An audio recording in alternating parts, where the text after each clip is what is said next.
Hey guys, welcome to episode 6 of the Sports Zone podcast. I'm joined by Aslam here. We're getting ready to kick off our sixth show.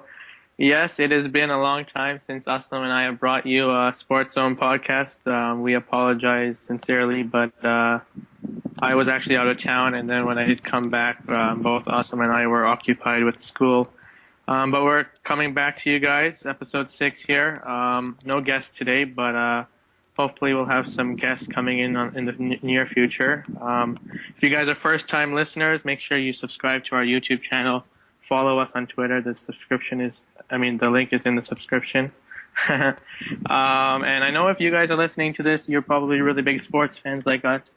And Aslam and I would love to hear from you guys. So if you do have something you want to talk about, a favorite team, please do send us a message, and we would love to get you on. So for today's episode, we're going to do the usual. We're going to start with MLB, move on to NHL, and then the NBA. Obviously, a lot has happened since episode 5 with playoffs going on in the NBA and NHL. So we're really looking forward to a good show. Aslam, do you have anything to say? No, man, so let's get right into the MLB. How are the Blue Jays doing so far? They had a pretty bad stretch, but they're starting to smarten up. Donaldson's obviously playing really well, so you want to quickly run us through how the Blue Jays are doing in the past 10 games? Yeah, so the Blue Jays in the last 10 games, I believe they're 6-4 or something like that. The Blue Jays, as we've talked about in earlier podcasts, it's been an interesting, roller coaster ride. They have their good days and their bad days. But I think that the Blue Jays are, they're still in contention for sure. I think a lot of the fans are, it's really funny. I think in sports, you see this often when your team starts to do bad, everyone starts going crazy, fire the coach. And then, Donaldson hits a big walk-off winner, and the next thing everyone is praising him and praising the Blue Jays and saying this is the year. It's been one of those seasons. They did have a pretty ugly run. When I was out of town, with that series against the Astros and the Angels, I believe. But, there's still, I think, 5 games back out of contention. Like I said on earlier podcasts, I'm a little bit surprised that no one's really ran away with this division. But, every team more or less is able to, really get on a roll and run away with it. And I think that the Blue Jays are going to be one of those teams that can do it. Obviously, the Blue Jays aren't a playoff team right now. And, we've seen the holes that they have. Obviously, Devon Travis is on the DL, but, Reyes has come back. Obviously he's facing a lot of criticism with, Jerry Howard and the media for his errors and, the error just recently that cost him the game. But, it's very interesting. You see Josh Donaldson doing his job, and, the offense is going to be good. Donaldson is playing well, Batista and Encarnacion maybe not playing as well as they have played or as we expect them to play. But, before you know it, they'll be hitting the ball well again, and I think that the offense will keep the Blue Jays in the game. The starting rotation, it's still one of those, iffy things. Mark Burley, last 2 games, complete game shutouts. That is absolutely incredible. People are, praising him right now. He's saying he's like, performing like when Roy Halladay was here. It's fun to watch these things, but it's going to be an up and down season, and I'm really looking for the Blue Jays to take a run. And there's definitely some holes. The rotation, as I just said, the bullpen, obviously still not 100%, but it's going to be something to watch for. Absolutely, sounds good, man. So, as you mentioned, Jose Bautista probably not playing as well as he wanted to. Do you think he's battling an injury? Yeah, so he's definitely battling an injury. He's been dealing with some shoulder tightness, issues in his shoulder. He's definitely not 100%. And there's been a lot of people saying, why don't you just throw him on the DL? We've seen with in the past with the Blue Jays, and especially this season, when Jose Reyes was playing with that, injured rib, and then he played through it and cracked it and whatever, went on the DL. I think Jose Bautista is a little bit different. He's a warrior on this team. You have to look at it 2 ways. If you're gonna put Jose Bautista on the DL, you're gonna lose his bat. And I know when he's not healthy, he may not be the same, and you don't have his defense and all, but he's still gonna provide you with that offense that you need. He's gonna hit 280, 290 as when he's a DH. But at the same time, if you're gonna play him as a DH, you lose that flexibility with Justin Smoke. I know recently the Blue Jays were just in that interleague series in Washington, played fairly well, but you saw that Edwin and Smoke both can't play. You have smoke for the defensive, abilities at first, but then at the same time, you don't have Edwin, and then when you want to rest Edwin, it gets really confusing. But I think the Blue Jays, obviously we saw Batista battling that shoulder when he was playing in Washington, but I think he stays on this roster. I think he's going to have to fight through it, unfortunately, and I think that it's just a matter of time before he gets healthy. Interesting. So, do you think, obviously, with the Jays not performing exactly to what people expected them to do, or actually to perform, do you think the Blue Jays would fire John Gibson at this point? Uh, it's one of those things that keeps coming up. You have to look at it in a couple of ways. I mean, John Gibbons, he's been a good coach. I mean, in sports, a lot of, you would agree with me that you would say that coaches and managers are often like the scapegoat. When teams are losing, you just throw him under the bus and you fire him. I don't think this is going to happen here. I think that, as far as I'm concerned, I don't recall Anthopoulos having even fired a coach since he's been here. I think Cito, retired or whatnot. I think this is one of the things you have to run with him. I mean, it's really hard, especially when the Blue Jays, if you're going to say that they're in contention, fire their coach in the middle of a playoff race, whatever you want to call it. It's definitely hard for the team to, adjust. I mean, if that time is going to come, I think, it will be obvious. I think we will know when it is time if you're going to fire him. I don't think the Jays fire him. I think Anthopoulos and Gibby both probably have their jobs on the line. Nevertheless, at the end of the day, I think they go at it together. I think that it's not Gibbons' fault more than a sense. I mean, he has to manage the bullpen. The bullpen hasn't been performing. I know a couple of people will say that, situational plays that he hasn't put in the right guy and whatnot. But I mean, as long as the Blue Jays are within contention, I think he stays. Yep, so you mentioned the bad bullpen, and obviously Mark Burley's been picking it up over the last two starts, but the pitching has still been an issue. So would you trade Jose Bautista or Edwin for a starting pitcher at this point? It's really tough. I mean, obviously both have those team options for next year, and oftentimes teams want to make sure they don't lose out on it. I mean, do they walk and you get nothing in return? Obviously, you don't want that to be the case. But I mean, you built this team around Batista and Edwin, bringing in Donaldson, bringing in Martin. These guys are the core, and I don't think you break it up. I mean, yes, we have offense, and some people might say we have a little bit too much of it. But if you're going to have someone that scores runs, a team that scores runs, sorry, I think that you don't necessarily need to trade them to get an elite starting pitcher. That being said, I think that the Blue Jays do look at acquiring someone to help their rotation. I mean, obviously, Johnny Cueto, for example, he's obviously a big name on the market that people have been talking about. He's going to come at an expensive price. He's also on an expiring contract. But at the end of the day, I think the Blue Jays keep this core intact. They run with it, just as they run with Gibbons. And I think that what happens from there. Very interesting, man. So, obviously the MLB trade deadline is a huge thing, and trades start to happen around this time. So, who are some buyers and sellers around Major League Baseball at this point? Well, there's a lot of surprises around the league. Let me just say. I'm very surprised with the Oakland Athletics. I know when they made that trade with Josh Donaldson to Toronto, a lot of people were talking. I didn't think that the A's would be as good, but I didn't see them falling off the way they have right now. I think they're in really bad shape right now. They're definitely going to be selling, and let me just say they have some interesting names and pieces that teams would love. I mean, you look at Tyler Clippard, a relief pitcher they have. Obviously, he's been closing with Sean Doolittle, been on the DL. He is definitely an attractive name, and I know the Blue Jays, whether they want to say it or not, definitely have their eyes on him. They have Ben Zobrist there, who's come from Tampa Bay. The Jays have obviously loved him. I think the Cubs would be very interested in a team like him. Another seller, the Miami Marlins. I mean, this has been a really bad collapse, firing the management, and it's not been pretty. You would think that with a young team like theirs, with Giancarlo Stanton and, Jose Fernandez, obviously he's been on the DL. A lot of young guys, you think that they would really come up and spark and, have a little run there. They haven't been very pretty, so I'm sure that they have some pieces there that teams might be interested.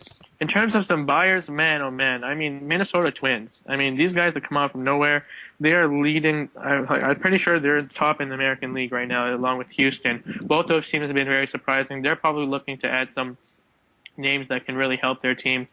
But yeah, I think the Blue Jays in particular, they're gonna have to be buying now. I cannot see the Blue Jays selling by any matter, unless they go on a 0 for 10, 0 for 15 like losing streak. I don't think the Blue Jays will be selling, but it's going to be interesting because you don't want to mortgage your future in a sense. I just heard the other day that they were talking. They were saying, who would the Blue Jays have to give up if they wanted a prospect of ours? And a couple of people were saying, Daniel Norris maybe. I'm not sure if I agree, but then again, he's not on the major league roster right now. And players like Sanchez and Hutchinson and Stroman, they've already made their mark in the Jays' future. Not to say that Norris hasn't. But there's a lot of the Blue Jays have the talent to make a trade for sure and to buy the deadline. But I don't think the Jays are willing to give up too much, and that's going to really restrict them going forward. So, last question here. So, if you had to pick a winner right now, who would it be? Well, that's a very tough question, Aslam. It's in any sport. If I asked you to predict in the NHL winner not even halfway through the season, it's tough. But I'm gonna go with the Kansas City Royals. I'll admit it myself. I didn't think they were gonna be this good after losing James Shields and whatnot. But their bullpen continues to dominate. Their defense continues to dominate. They've been getting good hitting from players like Gordon and Kane, and it's one of those teams that's really well rounded, and I think that they're going to be. I'd put my money on them really making a serious run. I do not know if the Twins and the Astros are going to continue this role. Obviously teams like struggling teams right now, like the Tigers, for example, I think they're going to come back, and I think it's going to be a very interesting run. But nevertheless, I would say the Kansas City Royals. Awesome. So, you want to move on to hockey? Absolutely. So. NHL, it's obviously been a long time. Obviously the playoffs are going on, but we have some other bigger news to talk about. I know when I was out of town, we had talked off air about, Mike Babcock being a possibility for Toronto. And obviously I found out and I messaged you, and obviously you were going crazy.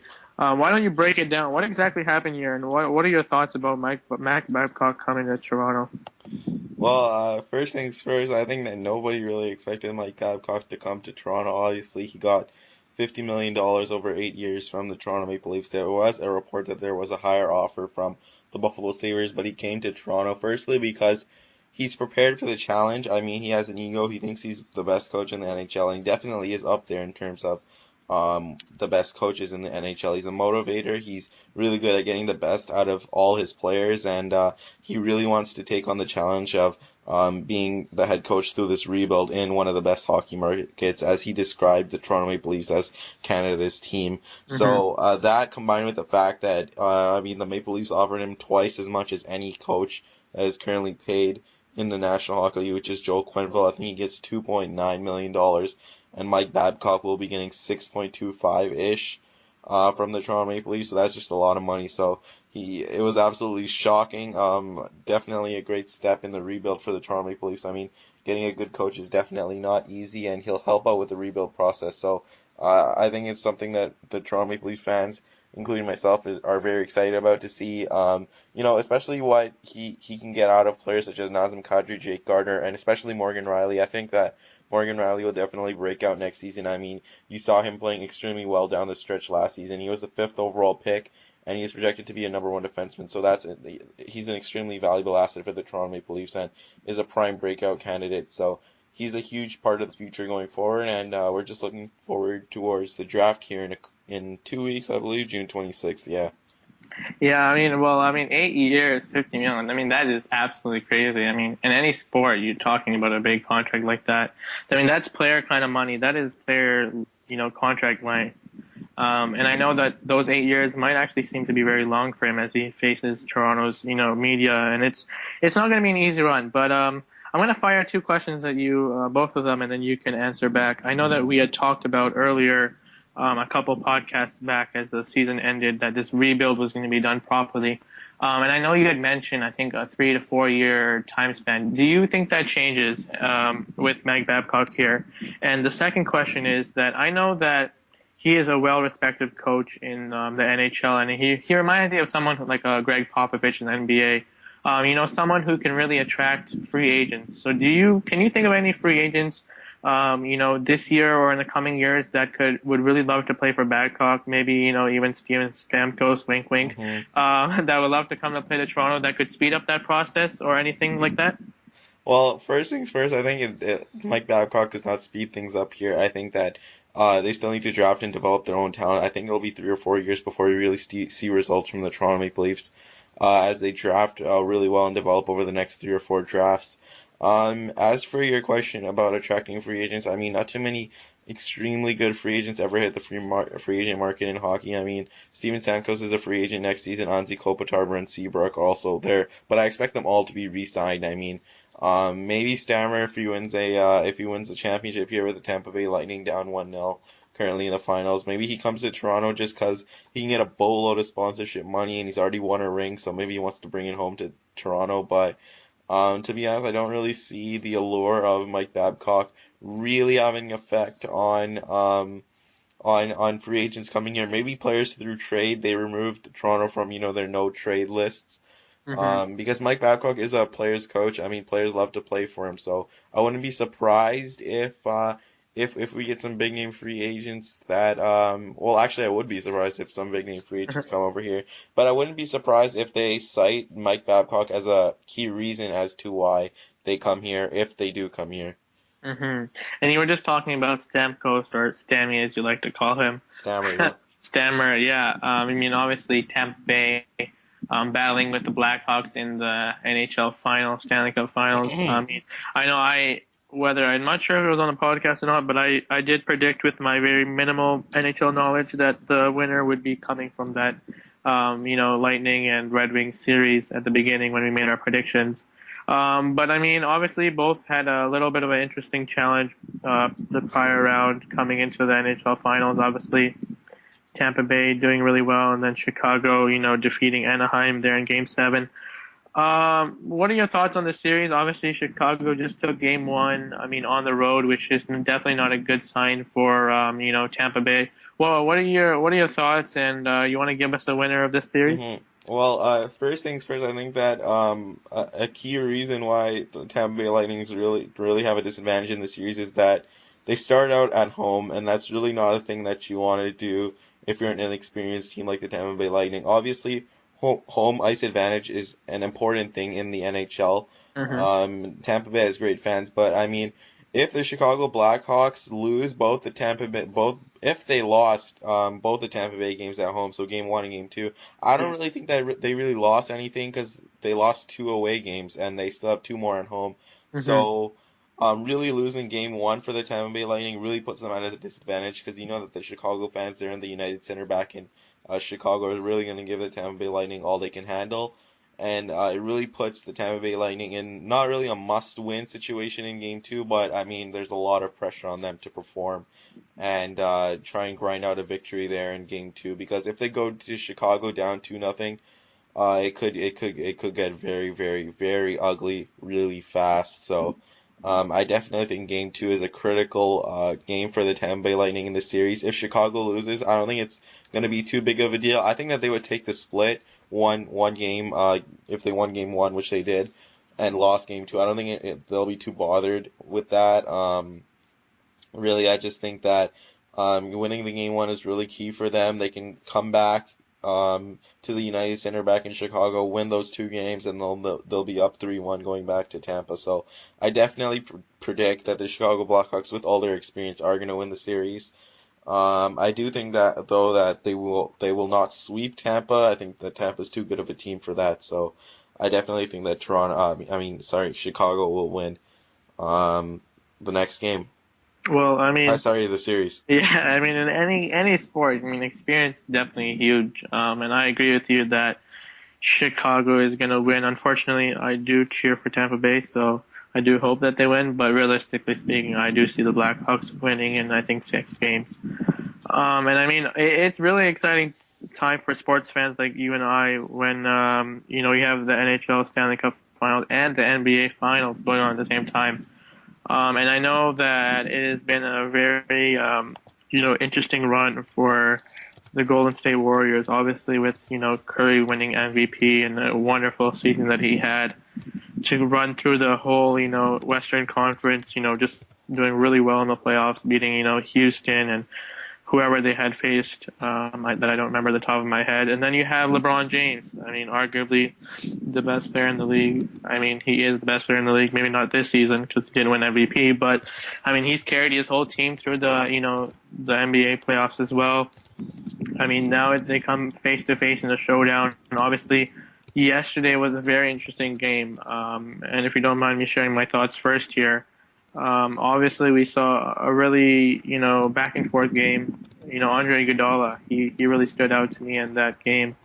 But LeBron James really carried the Cleveland Cavaliers, and I think that's been one of those, themes that he has, gotten used to in his career. I mean, even with Miami, it's not like he had that much, support around him. Hmm. But it's not easy, when you come to Cleveland and you're expecting, that whole big three, and then you lose Kevin Love in the playoffs, and then now Kyrie Irving limps off, and he apparently is out, for the rest of the playoffs. I mean, going into this series, I think I'm cheering for the Warriors. I'm a big Warriors fan. Stephen Curry is my favorite player, and I did predict that the Cavaliers are going to win this series, and I'll still do that. I'll still stick with that. I think that it was very unfortunate for LeBron, who, literally was on another planet. I think he scored about 44 points or something like that, all by himself. It seemed like he was carrying the whole team. I mean, he had some really good passing as well to, Mozgov and those guys. But he didn't get much support. J.R. Smith shooting 3 for 13. It doesn't help. I mean, obviously, LeBron missed that huge shot at the end. I mean, yes, it was good defense, but I mean, maybe he shouldn't have taken that shot. But then you can't blame him for the loss in overtime. I mean, yeah, he missed more shots there, and they went for over 12 or something. But I think that LeBron is the kind of guy who's going to work so hard just to. I mean, he's not going to work so hard just to come here and lose. I think that he's going to do whatever he can in his power to win the series.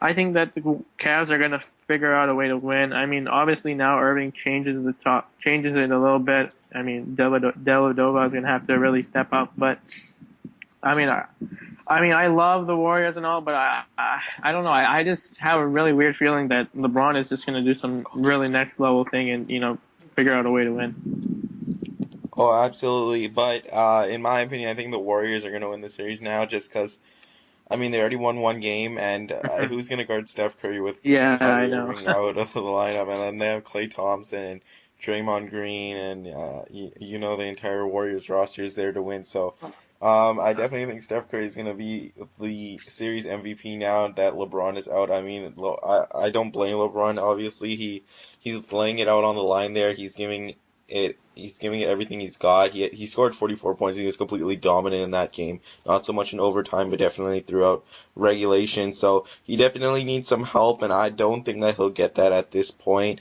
For next season, I definitely believe if Kevin Love does come back with a contract extension, they will be the favorites to win the championship. But at this point, with Kyrie Irving gone and Steph Curry basically there to exploit whoever's going to guard Steph Curry next game, I think that the Golden State Warriors won't have too much trouble defeating the Cleveland Cavaliers. Well, I mean, I'm definitely cheering for the Warriors. It's just one of these weird feelings I have. I'm a little bit nervous. Like Uh-huh. I don't want to say that just because Kyrie is out that LeBron. I mean, they're definitely not getting swept. I think you would agree with that, right? Oh, no, no, no, for sure not. It just seems like one of those things that I mean, it's not like he has no support. I mean, obviously, the Russian Mozgov, he's been okay. Thompson's been really playing well ever since Love went out. He's an offensive rebound machine. But let me just point out another thing here, and I think that is, we can obviously do this for another episode, but a lot of people like to talk about LeBron versus MJ, and we all have our thoughts on it. But I mean, if LeBron, I mean, this might be a little bit premature for me to say, but I mean, if LeBron carries this team right now against a team like the Warriors, I mean, can this even be a discussion between LeBron and MJ? Do you think that's even a discussion?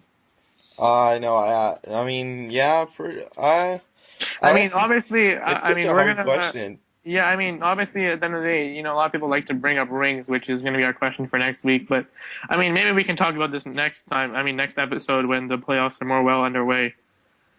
Well, I mean, I didn't watch too much of Jordan, but from what I heard and from what I've seen of his highlights, I definitely think that he does. He absolutely is a competitor for LeBron. I think that he does have the edge just because of those great Bulls teams back then and the amount of rings that he has. So, it definitely is not it's not a thing where you just say, LeBron and it's not even close, or Michael and it's not even close. I think that these playoffs have just shown how good LeBron is and how good that and how well his legacy will remain after he retires. So, I definitely think that it's a debate worth having.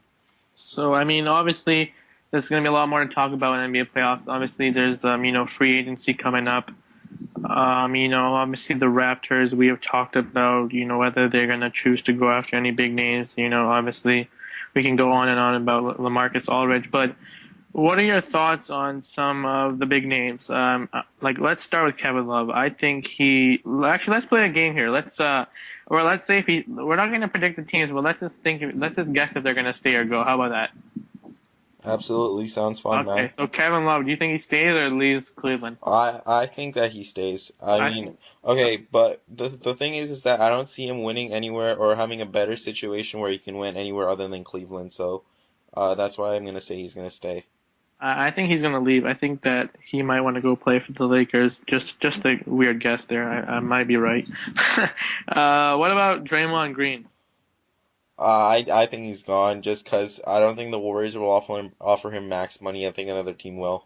I agree. What about Rajon Rondo? Oh, absolutely. I mean, that's not even a question. He's gone. I had to Not a throw. chance he comes back. Yeah, I agree. What about DeMar Carroll from the Hawks? I think that the Hawks will do everything they can to retain him, but obviously there will be suitors for DeMar Carroll. But I think in the end that he will leave just because he'll get a really good offer from somewhere else. Hmm And they will What have to about? retain Millsap, won't they? I mean, he's a free agent, I believe. Yeah, I was just gonna throw that one right at you, Millsap. I think that he stays with the Hawks. He's a perfect fit I with think Al he stays Horford down too. there. I think he stays. What about Greg Monroe? Oh, I believe he's gone. I think he's going to the Knicks. Yeah, I agree too. I mean, it was a really nice combo they had there with Drummond and Monroe. It's quite sad it didn't work out. Hmm And one more name, Goran Dragic. Do you think after that, that Miami threw those two first rounds because they thought he's going to stay, do you think he actually ends up staying there?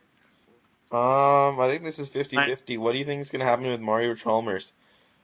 I mean, I think Dragic goes. I don't think. I mean, Yeah, I think so Miami too. doesn't seem very attractive. And I mean, let me just point out, Dwayne Wade is also, he's looking for a new $20 million deal.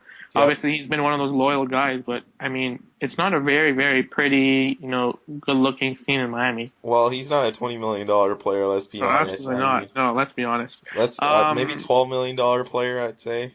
Maybe, yeah, 10, 15, maybe max. Yep. And obviously we've seen some coach changes. Obviously Tibbs, he's gone from the Bulls, which was, I mean, I guess they had their problems, but there's a lot of new managers coming in on the NBA. I think that's going to be interesting to watch. And then one more thing before we end the episode. Obviously Minnesota winning the lottery. It's a shame that the Knicks didn't win that one. I really thought they were going to win the lottery, but Minnesota, wow, another first round pick. Oh, absolutely. I think that they're going to deal that pick. I don't think that they need another number one pick. Really, I think they're gonna keep the pick. I mean, I think they're not ready to compete. I think that they're gonna draft Joe Okafor, and then I think a team like like the Knicks are gonna, I think, trade their pick and try and really compete by getting a big name. Absolutely, that makes sense. Yeah. So our question for the week is cheating in sports. Obviously, Tom Brady and the ball deflate gate, whatever it's called. That was pretty big. Obviously, we've talked about MLB and the steroid issues. What are your thoughts about cheating in sports? I think it's starting to get under the spotlight a little bit more these days, and I think that it's obviously absolutely unethical, very wrong to do. But people are still doing it. What are your thoughts? Well, I obviously think it's wrong as well, but I mean, if everyone does it, then I guess it doesn't really make it m more okay. But I mean, if everyone's doing it, they need to be on the same playing field, I guess, to not disadvantage yourself. But it really depends on the sport. I mean, for me, I think that was it the Cowboys and the Patriots game? Was it the Cowboys and the Patriots? It's the Colts and the Patriots game. I think that it would have been a blowout anyway, just from what I read and from what I saw. So I Hmm really don't think that it was. I mean, the balls really matter that much. But For serious sports, I know in hockey that there's not too much cheating there because I mean, what can you do? You can use a longer stick, but it doesn't really happen often. So, I um, mean, it's really weird because I mean these are big name guys. I mean Tom Brady, he's like top quarterback, and then NFL, well, one of the top at least. You look at people like A-Rod doing steroids. I mean, he creates so much media attention, and let's just point out recently with the FIFA, that whole corruption scene that's going on. I mean, sports is actually a business in a way, and I think that I mean, it's very interesting. I mean, a lot of times you don't see these things coming, but it's definitely become part of the game, and I mean, I'm not a really big fan. oh, absolutely, I agree. So you want to move on to the question for next week?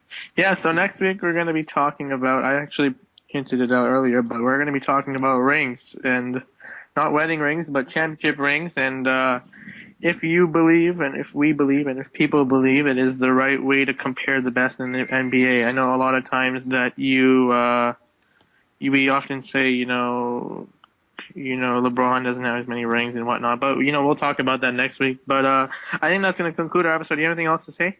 No, I'm good, man. Thanks. So, I mean, it was a great episode. It's been a long time, so it was definitely fun to have an episode. Hopefully, we'll have some guests in the coming weeks. We thank you guys for your tremendous support as always, and being patient with us. And for Aslam and I, we want to thank you, and you guys take care. Peace.